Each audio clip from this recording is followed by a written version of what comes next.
Hey everyone, welcome back to Fire Chicken Review, and we're going to be talking today about reasons why you shouldn't back Keyforge Wins of Exchange. And you may be wondering, aren't I a hype person that's super excited about this?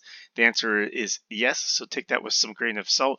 But I want to talk about the concerns within the community, some of the reasons why you potentially shouldn't back it, and you can watch my other video that I just released talking about reasons if you should or shouldn't. And the spoiler is there, as I said, that I believe for most people it's a great low back if you're into card games and already enjoy Keyforge. So why shouldn't you back the game that's over 680,000 and 3,600 backers as is?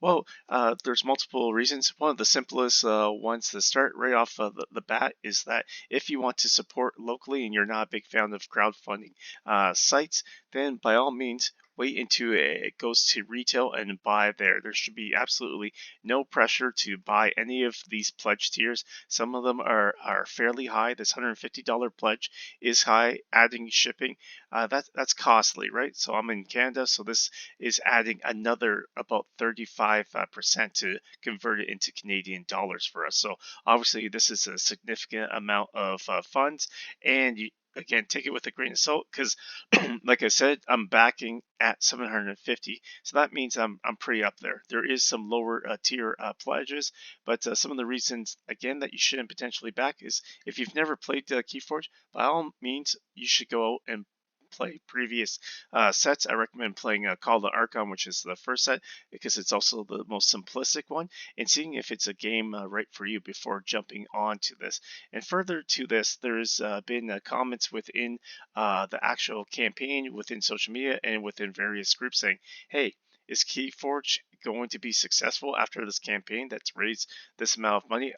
And they're saying that they're not sure if they can trust Ghost Galaxy to maintain and keep the hype up and to actually go forward. So Ghost Galaxy has come back and said, hey, we can't guarantee that Keyforge will continue.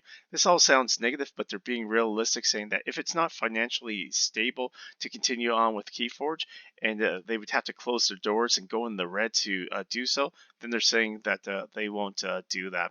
Right, so I'll read over some of these items, but basically here, everything that's highlighted here is that they're saying, hey, they're relaunching the game, unsure of how many people are going to come back. They recognize that not everyone that is back in the game is necessarily a representative of how big the community is.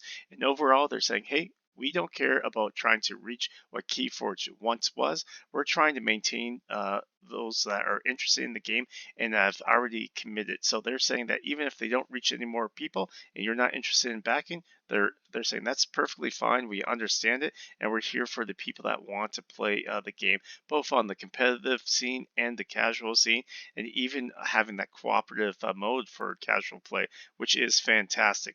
But what does this get to with the reasons why you shouldn't back? And they say that. Like I said, all these bold items, and they go on saying that uh, even though they acquired it, they're not unsure about the player size.